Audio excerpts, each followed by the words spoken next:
Gentlemen, I am back with Tim Larkin. If you missed the conversation of the podcast that was released a couple days ago, as this is dropping out there, please go back and listen to it about protecting your family.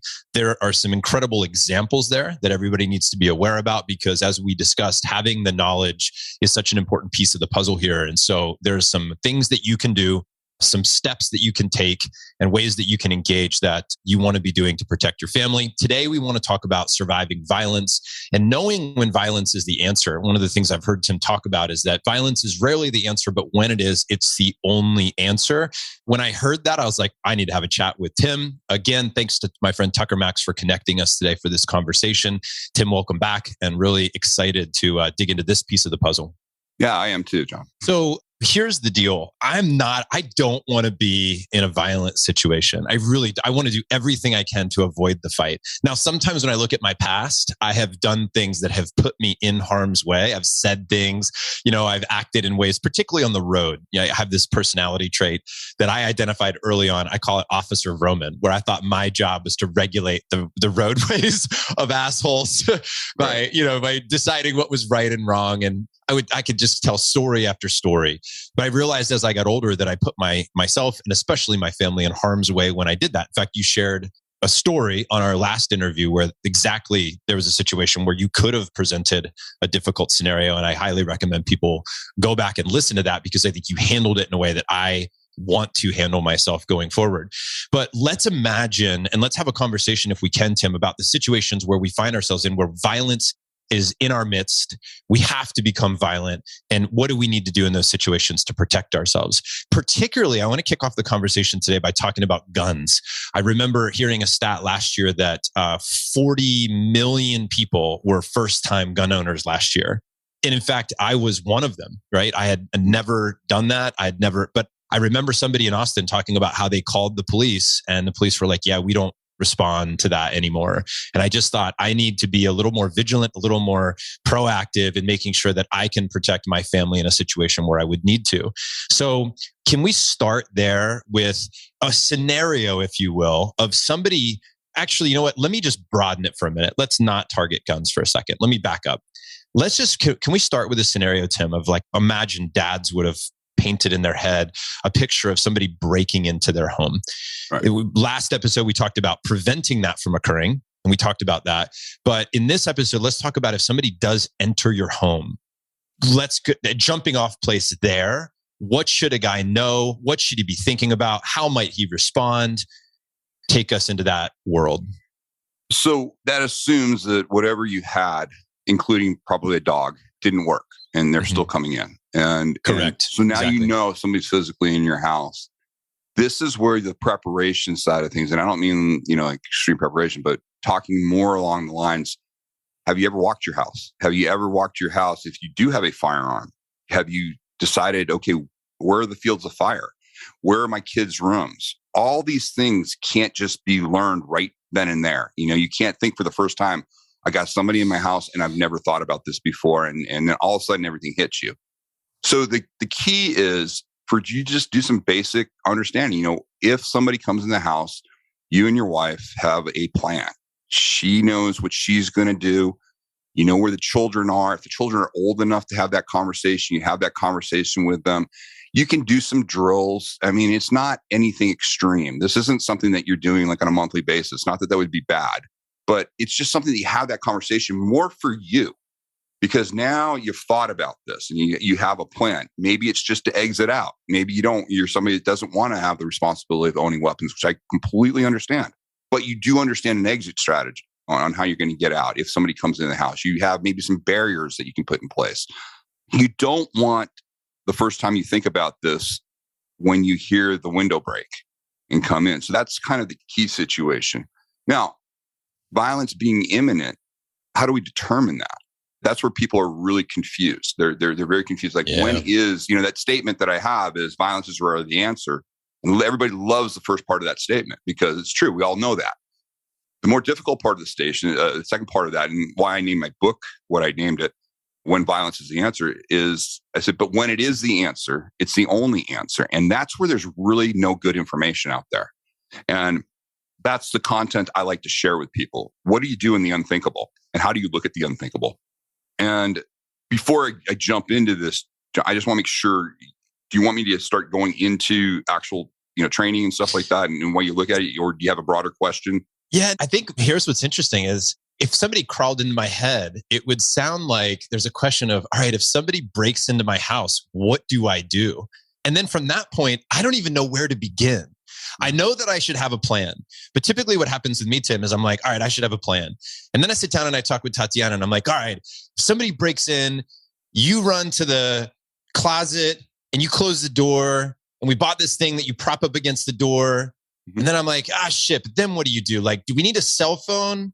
And then we usually get ourselves into a place where we're like, I don't even know do you jump out the window? Like, what if there's somebody out the window? And then we usually get into so many what if scenarios that we don't know how to deal with. We're like, shit, let's come back to this later. And we don't come back to it.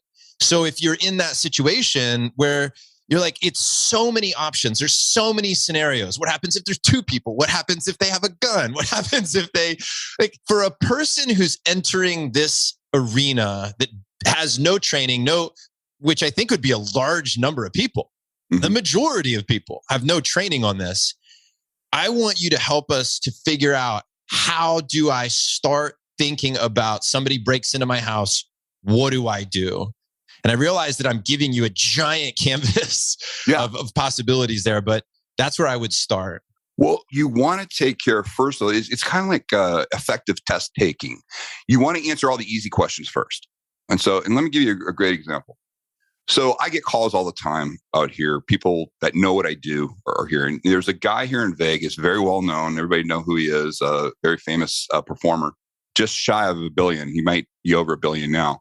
And he called me up because he bought an extremely beautiful house, but he was very concerned about his wife because he's on the Strip doing his shows a lot, and he wanted to talk about this. He put a safe house inside of there. They got an emergency thing, and his whole plan was basically he wanted to do these elaborate scenarios with his wife, where basically, I'm going to end up scaring the crap out of her because it's a huge house that's coming in. And I looked at him, and my wife was friends with her, and our kids were friends. And they were over there like 3 days prior to my conversation with him. And I took my car to the car wash, and my wife had taken that car to go to their house. In the car was a little thing that you get at the gate, because it's a gate guard community. Boom.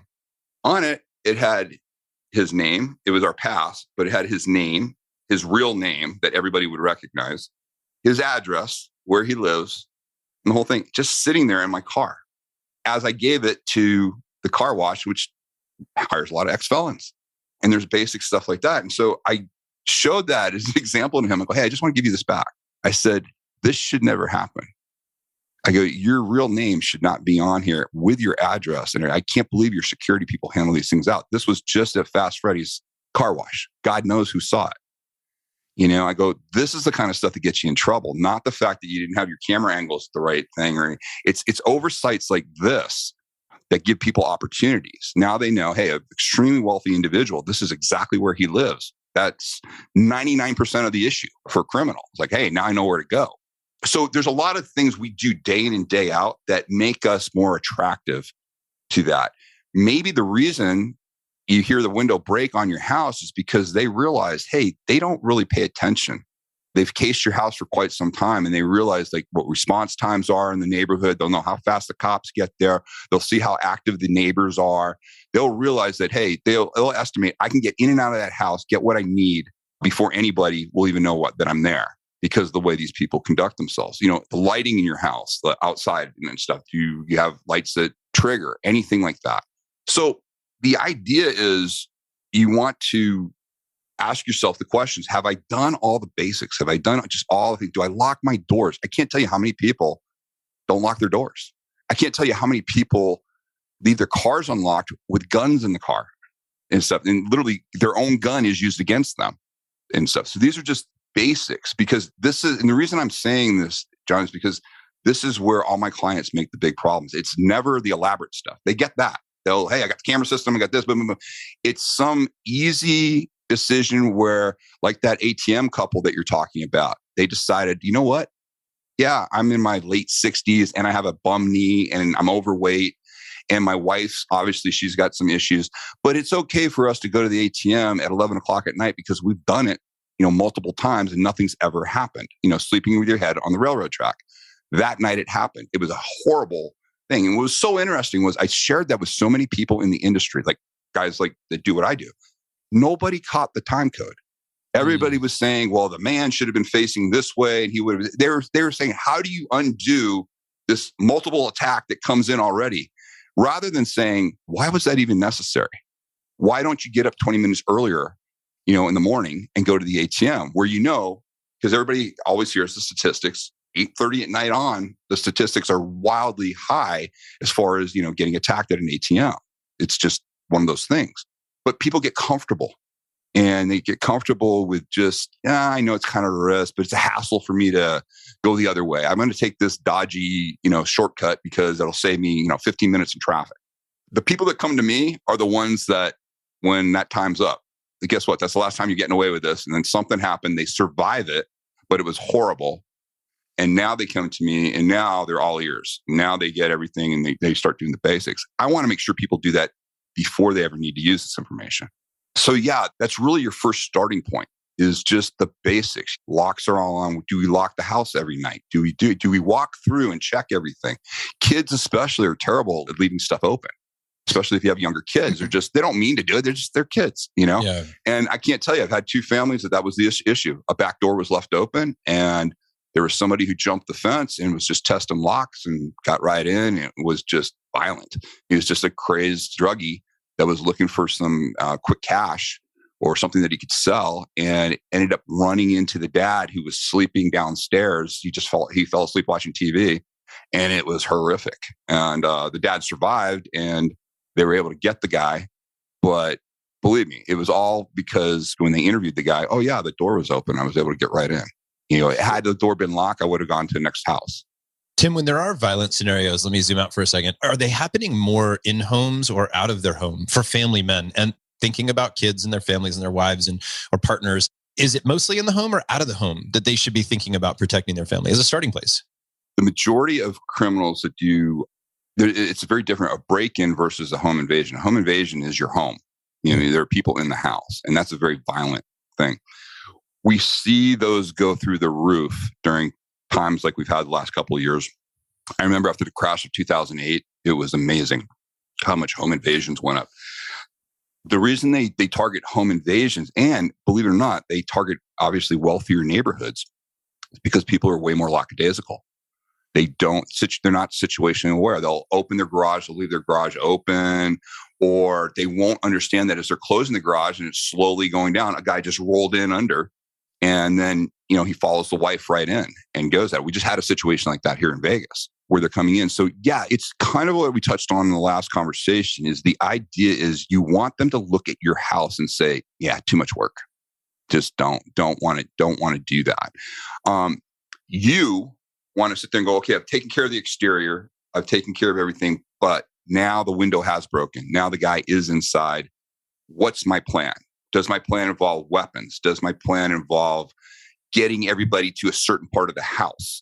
What is your thought process to get everybody up there? Have you talked to the kids? Have you actually shown everybody? Has your wife drilled it with you? And again, getting your spouse on board, sometimes they think it's going to scare the kids. Sometimes they think, oh, you're overreacting.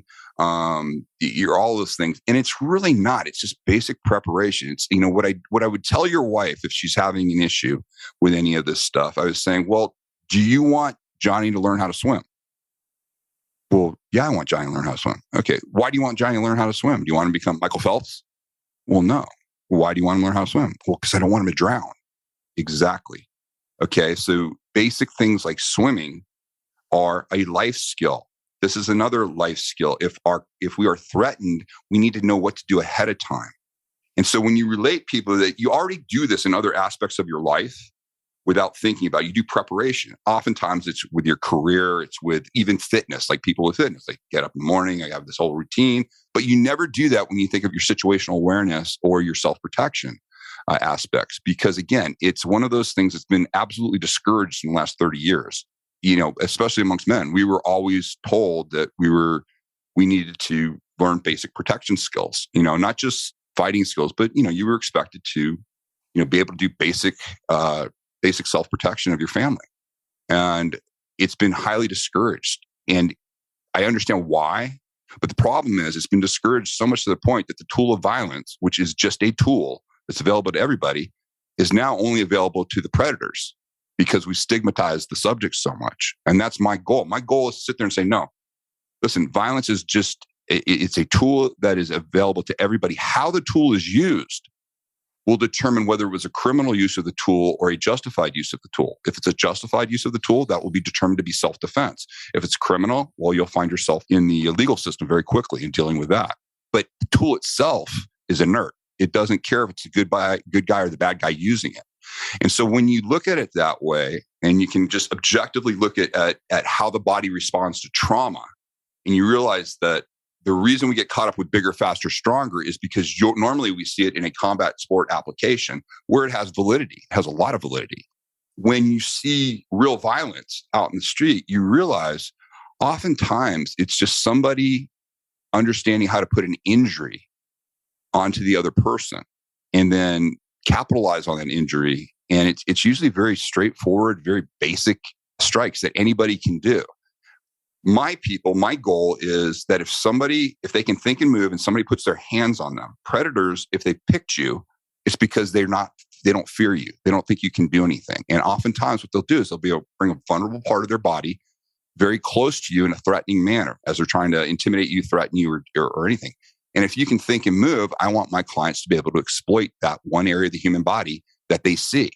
And if they put enough trauma into it, that individual is going to respond to the trauma. And now other areas of the human body that you can go to and put it in. It is not a competition. When I've had women successfully protect themselves, had those women been put in a ring with their attacker and everybody knew what was going on, we know how it would have ended. Wouldn't have ended well. But what happened was she had knowledge of how to injure this individual. This person had no idea she had any knowledge, and she was able to use that to save her own life. And so it's a very different skill set when you're learning how to put trauma into the human body. The way I can clarify it for everybody is the last time I looked at the rules of the UFC, there were 31 rules. 27 of the 31 rules were outlawing deliberate injury to the human body. So that's how you can gamify violence. The only way you can gamify violence is taking out direct injury to the human body. For us, from a self-protection aspect, it's kind of like you got to turn it upside down. You go, oh, okay, here's all the good information. Here's the information that basically these 27 areas that they describe, and there's more than that, but the 27 in that particular rule set, realize that all humans are susceptible to these injuries, regardless of size and strength. And what you learn, I often say some of the best information comes from the worst parts of society. I've immersed myself in studying the prison gangs. I've interviewed a lot of them. In fact, I'm interviewing one later today. And the reason I interview these individuals is not to glorify what they're doing, but they look at violence in a very different manner than we look at violence. For them, violence is currency. Your entrepreneurs will understand this. Everything that they benefit from, say in a prison gang, is from the successful threat of violence. And they have to be able to back it up. That allows them to control the yard, make money, and be prosperous. They have to be good at violence. Therefore, they look at it from a standpoint of just very agnostically what works and what doesn't work. They don't care about style. They don't care about anything. They look at the human body. They look at the anatomy of the human body, and they say, where can we get the biggest return?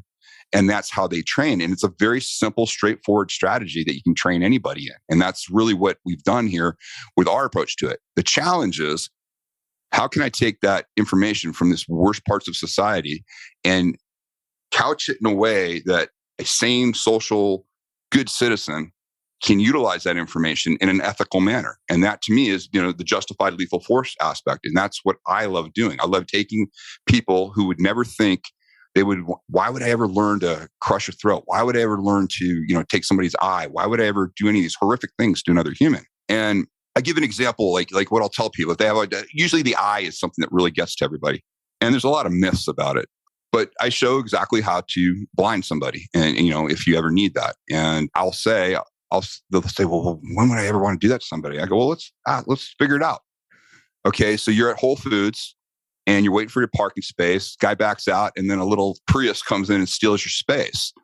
So you've been waiting for 5 minutes for that space. You get out of the car. The guy gets out of his car. You grab him, you comb grab him by the hair. You bang his head off the roof a couple of times and then you gouge his eye out. And everybody's like, they nervous laughter, like, or I say, okay, so you're at the bar, you're having a drink. Guy comes up to you and he goes, "You're too fat to wear those skinny jeans." And so you sit there, you throw the drink in his face, you cuff him, you bang his head, and then you gouge his eye out. And everybody, again, nervous laughter, boom. And, oh God, what are you talking about? But then I say, okay, you're at Sandy Hook. The first 3 kids have been shot. You see the shooter and he's got a misfire and he's dropping down to do a reload. Only thing you can think of is you just barrel over to him, you knock him to the ground. The first thing you see is that eye and you learn. And that's what you do. You take the eye to save those kids' lives and your life. All of a sudden, everybody gets it. Everybody's like, well, okay, now the question is, how do you do that? Because now I put it in a context that's real to them, ethical to them. And now they understand, oh, yes, that would be a justified use. And you know what? In a situation like that, that's so desperate. I would want to know how to do that correctly. And so to me, that's the greatest gift I can give everybody, because we're sold this bill of goods that if you study violence, you are violent. And that is not the case. The most competent people I know at the justified use of lethal force, and a lot of my friends in the special operations community, and even I have some ex-felons that are friends of mine that are really good guys now. They've turned their lives around, but very capable in that world. Have them around my kids, my wife. They're jovial. They're funny. You would never know, because they understand it's a tool that you only want to use when you're devoid of choice. And that's the most important thing, is understanding that that's the only time this tool is good. The tool that I teach, using your brain and body, and then we do teach ancillary things like weapons and stuff like that. But what I teach everybody is the threat that we're talking about is at a level that if you had access to a firearm, you would feel absolutely justified emptying the full magazine into that threat or threats. If it doesn't reach that level, it's not the time for violence. And again, if you have to ask yourself, I'm not sure, I'd really like to hit, not the time. It's when you're devoid of choice, and you will know when it's devoid. You'll know when the only thing you have left is the tool of violence. Because if you could have talked your way out of it, you would have. If you had an exit, you would have taken it at that point. Here you got a grievous bodily harm imminently coming at you. And now you realize the worst thing in the world is to have somebody coming in to do grievous bodily harm to you, and you open up your little chest of information and moths fly out, because you have no information on how to use the tool of violence. Hey guys, quick break here to talk about a new program that we launched a few months ago, and it's having a huge impact. It's called the Summit Series, and here's how it works. Every 60 days, we take a breather from the business and focus on improving life at home. So over 12 months, we take guys through the complete fatherhood journey, covering all 6 pillars, all of the bases, to make sure that you're making progress in the areas of life that matter most. Now, we've all seen, and we've likely been this guy at times, a hard-charging business dude who spends the majority of their hours focused on growing the business while investing in the family takes a backseat. And I've heard the phrase, I've said the phrase, hey, I just got to get through the busy season. Well, for most, the busy season never ends, and we just are one of those guys who gets to the end of their life saying, I wish I would have spent more time with my family. So to ensure that that does not happen to you or anyone in our community, we created a program to keep us all on track. It's a space to get focused on how to take our families to the next level. So here's a few reasons why the impact has been so profound of the Summit Series. Number one, it's a giant pattern interrupt. While many of us have been very intentional about creating habits and routines and rituals that help us to thrive, they can also hurt us if we don't have moments where we break away, take a day, and see things from a different angle. We all know the difference of like a 5, 10, or 15-minute meeting at work where we might be able to address one thing. It's very topical, and where we can step away, off-site, one-day planning session where big moves are made. And that's what this is for our families. We also know that, it's not always about new ideas, it's about true ideas. So while we're all interested in novelty, we have to be careful of that. And we have to remember that we want the principles also that have been tested over decades and centuries, and, that work for not just one family, but many families. So our summits are a mix of new and true ideas that serve men. We also believe in blind spots. It's one thing to go out and listen to a podcast like, hey, you're listening to one now, or to listen to an audiobook or sit and read a book, but that's one directional. You just are getting the content plugged into your head and you're able to contemplate it, and it does serve a purpose.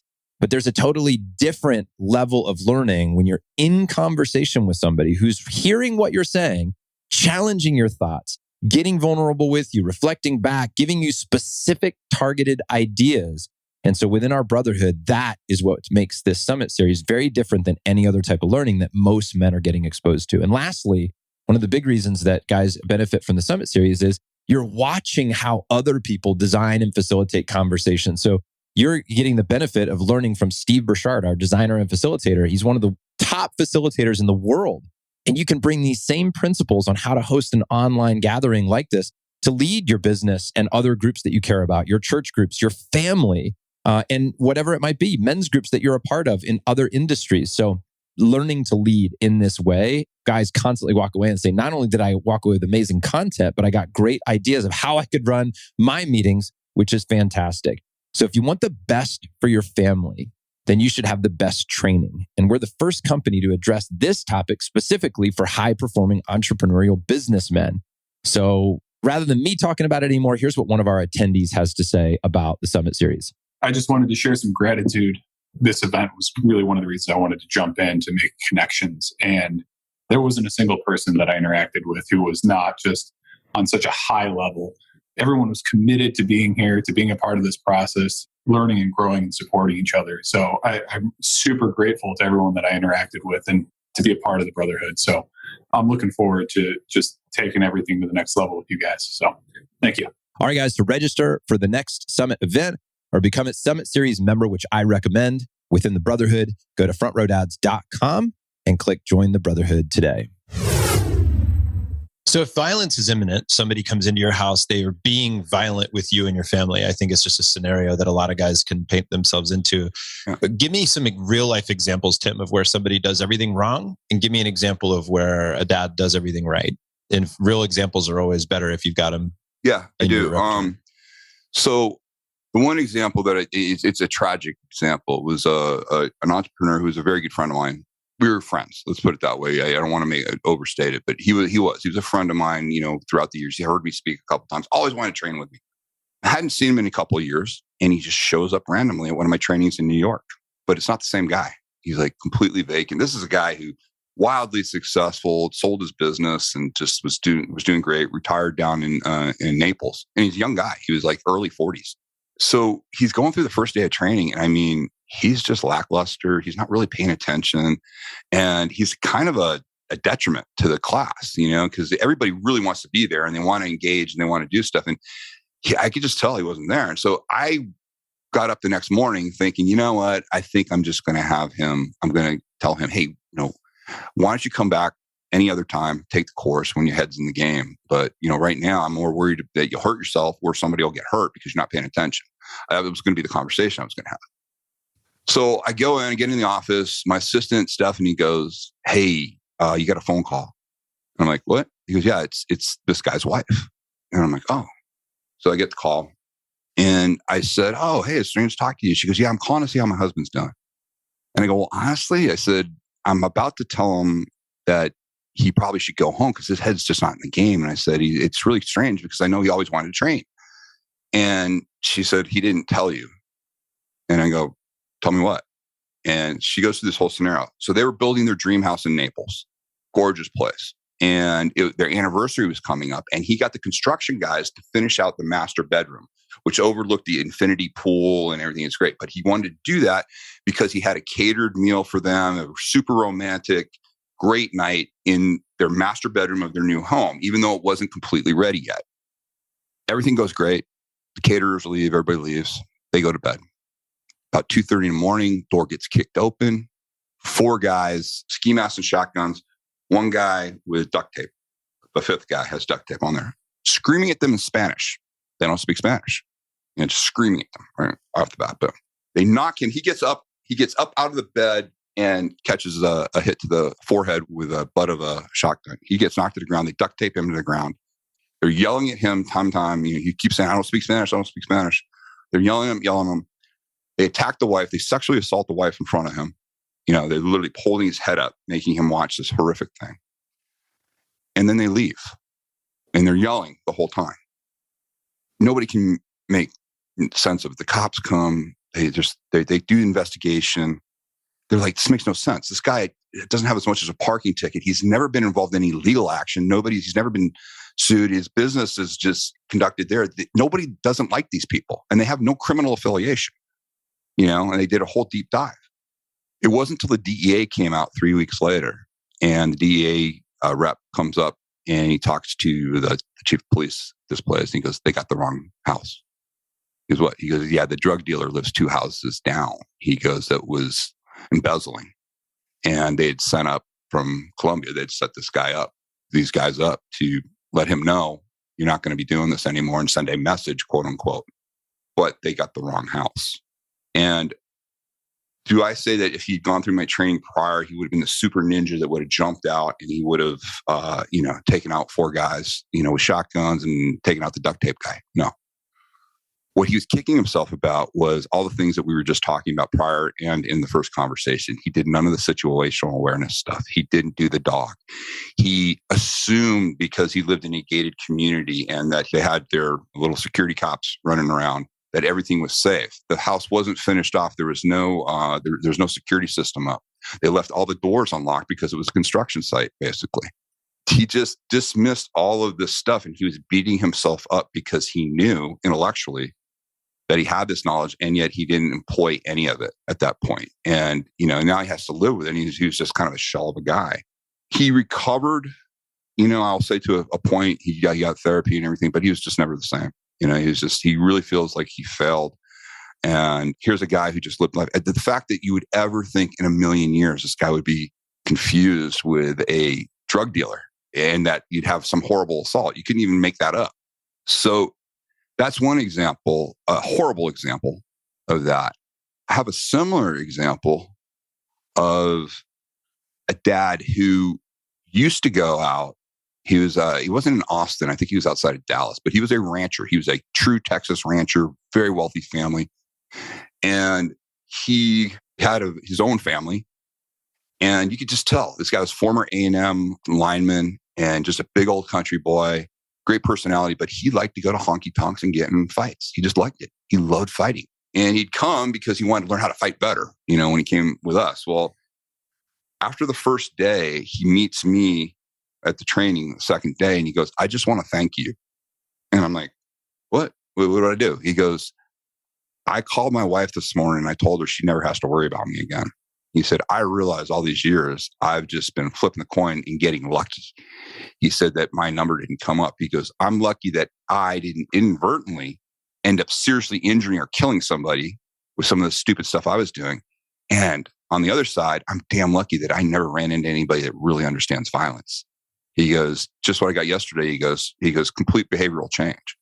To me, that's the response that I love to get. I love to get the person that catches themselves and sees themselves and says, you know what, this behavior is going to get me in trouble, and I don't need it. I have so much more to live for, because that's the one thing that we all have to understand. And this as dads, we have a lot more to live for than these freaking predators. Okay. And so that's what holds us back. That's what also causes hesitation with us. And that's why you need this clear understanding of when it would ever be appropriate, and make sure that you know how to use the tool, there. And what's so interesting about that is by learning that, you end up making those rings that I talked about, meaning you consciously do not want this to happen. Therefore, you're much more aware of your surroundings. You're much more aware of this. And it doesn't make you a paranoid person. It makes you a very aware person. And the fact that you just want to live a great life. And that's what's so cool about learning the tool of violence is, yes, it's effective. It's definitely a life skill that you want to learn. But it also makes you live life better and appreciate life better. So practically speaking, thinking about next steps. So guys listening to this and he's saying, all right, I totally know that I've got to protect I got to think about situational awareness. I've got to make sure that the dog, the alarm, I've got this checklist of things I can do to prevent these scenarios from happening. Practically speaking, and also conscious of our time here and wanting to keep these answers kind of a little bit quicker and it might be tough to do that, but I'm thinking, okay, so do I get a gun? And if so, where do I learn to how to use this? Thinking again, practically, do I grab my wife? Do I grab my kids? Do we jump out the window? Do I engage with this person? Do I try to hit him with a stun gun? Is MMA better than self-defense techniques? Do I need to learn to grapple or box or kickbox? Or just thinking about where might men go for the next steps to prepare themselves that when violence is inevitable, where might we send them next? In the next 3 to 5 minutes, you go, guys, go here, do this, think about this. here's a question to consider if violence is inevitable. Again, not just trying to be promotional, but if you go to my YouTube channel, the Tim Larkin Self-Protection YouTube channel, I have tons of free interviews that are there, no cost at all. Subject matter experts you can't get anywhere else. I got everybody from a former leader of the Aryan Brotherhood. I had Sammy Gravano, former underboss of New York. I've got great guys from special operations. I've got great self-protection instructors. There's tons of information. It's not just the Tim Larkin show. It is literally really great information that handles all of this in depth, how to make those decisions. You want a gun? What does that mean if you want a gun? I did a great interview with Mike Glover from Field Class Survival, and that interview is fantastic for dads that are looking how to do that, because Mike and I have a great conversation about why it's important and how to look at it and stuff like that. And just, you don't want a soundbite answer. You really want to spend a little time on this. Why? Because it's so damn important. It's your life. Literally, violence can turn your life upside down. As far as how to train and all that other stuff, well, there's many different approaches. It's just, what are you training for is really what you have to ask yourself. If you're thinking of buying a gun, think of it the same way as your first car. You don't get your first car till you have your driver's license, until you go through driver's training and you do stuff. And believe me, a car is a very deadly thing. A firearm is absolutely deadly. And so if you're going to make that choice, you absolutely should get trained. And what's cool about it on the channel, Tucker's actually trained with a couple of the people that I've recommended and have been on my channel. They're great guys. They give lots of great information. I try to always pick people that are not Insta famous and egoed out. There's a lot of them. There's a lot of the guys that are there. They're not bad guys. A lot of them are my friends. But what you want is, I want somebody who can methodically take a new gun owner through this, build the confidence, and focus on them and what they can do, rather than showing off on all the great shit that they did in the military or whatever. Those are rare individuals. And so the one thing that I try to do in the channel is I try to find you those people. And they're all very accessible, and they all offer great, different types of training. Also, if you go on that channel, you also have a much better understanding of violence. I talk about it with lots of different people, and I give very practical examples. I also go over like areas of the human body. You will learn the areas of the human body where you can put trauma into them, very detailed and stuff.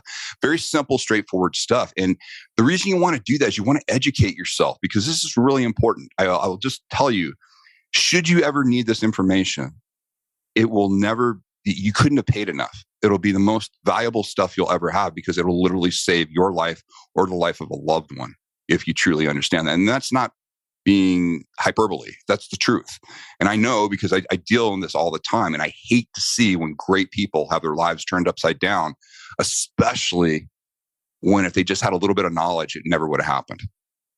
Well, I think what I've got here in my notes, Tim, and I really appreciate this, is that, what I'm walking away with is really, there is no soundbite answer. The number of scenarios are endless. There are so many ways to look at this. And, there's a part of my brain that wants the scenario to be like, okay, Tim, in 3 minutes, tell me, if somebody breaks into my house, what is the playbook?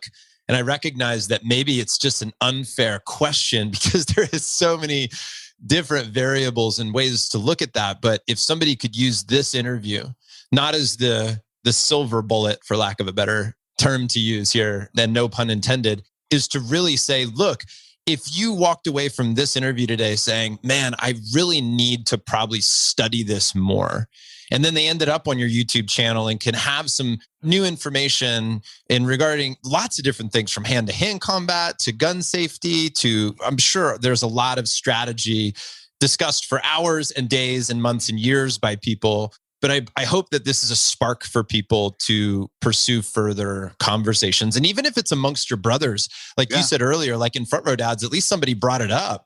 Hey, what would you do? And then somebody like me could say something idiotic like, oh, I'd maybe spray bear spray. And somebody else is like, that sounds like a great idea. And somebody else is like, are you fucking kidding me? You can't spray bear spray in your house? And I'm like, oh yeah, like I can see how that would be problematic, but I've never talked about it. Just to give them a real quick thing on it. The reason I don't like sprays, I don't like OC spray or any of that stuff, is because it tends to work on everybody we don't care about. Pain is a really terrible gauge, because some people you can literally bend their pinky back and they'll capitulate right away. Other people, you can break all 4 of their fingers and they'll keep coming at you. Pain is in there. And same thing, I have multiple videos, and again on the YouTube channel, of people deploying sprays, and just getting run over by people that with intent. And so it's really understanding, what works and what doesn't work is there. And I don't want to leave people with the idea that this is an overwhelming amount of information. The reason I'm encouraging you to go to, say, my channel is because I've got really good subject matter experts. It's interesting. They keep everything very interesting and very tight. And you walk away with true usable information. So if you're interested in a pistol, okay, I've got a couple great people that talk about, how to train for that. Shotgun or, for home defense, how would you do that? I have experts that talk about that. If you're just interested in where in the human body are what's vulnerable and how we do that. And you want to learn how the worst people in the world think about this. It's actually fascinating and it makes you better. And oh, by the way, and this is what a lot of people learned, the application in business is huge. Because what works in a life, and when you're making decisions that are life or death, it works even better when the stakes aren't as high. That type of thinking that you learn. So, I trained a bunch of the traders at the Merck Exchange in New York, and that's what they all came away with. Their trading just went through the roof after that because we talked about the idea of nothing happens till you cause and effect. You want to be in cause state, and you have to take action and make decisions. And for them, they said, yeah, that's like us. We're waiting to make the trade, but nothing happens until we do the trade. And so they just started applying some of that, even though they got it in a self-protection, application. And so a lot of my clients find the thinking that they get to be useful outside of just the subject matter. And so that's why I encourage it. And it's really interesting. But every one of your dad, it's not about your physical size. It's not about anything. What makes us dangerous as human beings is this. This is our primary weapon, our brain.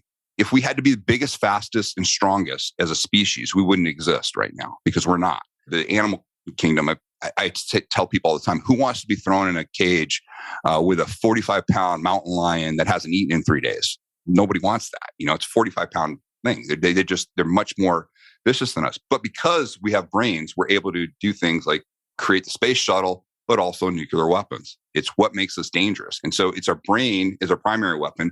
Our body is our first line of defense with the tools. And then when we put anything in our hands, like a knife or a gun or anything like that, those are ancillary tools. And when you understand that process, it makes things so much easier. Yeah. Tim, thank you so much for this chat, man. I appreciate it. I think that could be a great place for us to wrap. I think you've got a lot of resources for men to go dig into. We'll link everything up at frontrowdads.com. Is there anything else you want to say on the topic of surviving violence or violence itself that hasn't been said today? The main thing is it's just don't let yourself be intimidated to check this information out. It's really there. It's not what you think. You do not have to become a world-class MMA fighter or any of those things. What you have to do is just like any other subject, if you put a little bit of effort into it, the payoff is huge because now you have peace of mind. And that's just, especially with a family. So it's absolutely critical. When I think about preparedness, and I've said this, people have probably heard me say it before, is I want to prepare so that I can sleep at night, not so that I can't, right? Exactly. I want to be prepared, not paranoid. And so I want to be exposed to these things so I'm capable, but not crippled because I'm so fearful of in my home and my neighborhood and getting money out of an ATM that I can't function in society. Not what I'm after, but I am after confidence and feeling like I can enter society confidently because I am aware. So I think you can take it too far. I think you can travel down a path that will make you not want to go out or think the world is a completely unsafe place to be, but you don't want to feel that way. You don't want your kids to feel that way. You want to enjoy this life, but there are violent people and you should know that and you should be prepared for when it happens. And that's that old saying, right? What is it? Like, I'd rather be a warrior in the garden than a gardener in the war, or something to that effect. Yeah. So Tim, thank you for being here today, man. Appreciate the conversation. Absolutely. And guys, check him out, timlarkin.com. That's Larkin. Really appreciate the conversation. Guys, keep learning so you can protect yourself and your family. Gentlemen, thanks for listening to the show today. 2 actions to take from here. First, implement one thing that you learned from the interview. And number 2, share this episode with somebody who values being a family man with a business. If you're enjoying the Front Row Dad podcast, the biggest thanks we ever get are honest reviews. So thank you for your feedback in advance. We read all of them. And if you want to learn more about the Brotherhood, which is our private community of 200 men from 6 different countries, visit frontrowdads.com for more info. If you're wondering what the hell the Brotherhood is all about, I'll leave you with some real feedback from guys who are active members and why they are part of our crew. Thanks again for listening to the show, and I'll catch you on the next episode. You have this passion for for wanting to find a way to make you a better parent and a better husband, just better in general. And so you develop this community of like-minded men that aspire to be better and aspire to put family first and business second. And so to me, there's no greater place I'd rather be. You know, people ask me all the time, like, if I could only pick one group, mastermind, organization, whatever to be part of besides my own, it's always yours. And that's it. And by the way, part of that has to do with you and the leader you are and the way that you treat people and how you show up and the level of preparation that you have and the quality and amount of value that you offer. And then part of it's in the community that's been assembled and these unbelievable like-minded men that show up willing and ready to serve and to give and to share. And so to me, there's no better place that I can be spending my time. I look at two different things that we can be doing with our time.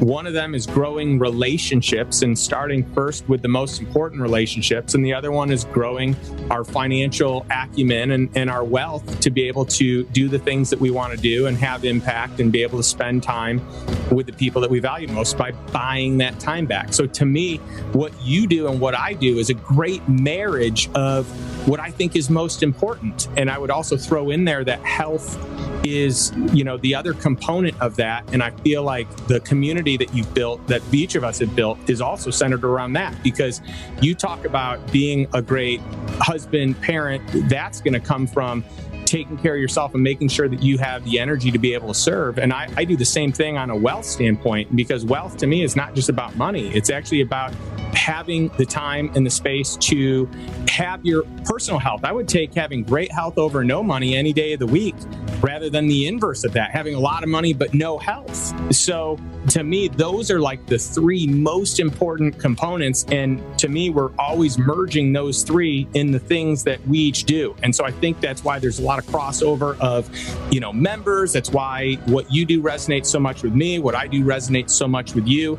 I joined as a lifetime member for that small little window where you offered it. I'm like, I'm in, because I know if I'm going to commit my time anywhere, this is it, because it makes me a better man, makes me a better husband, makes me a better father.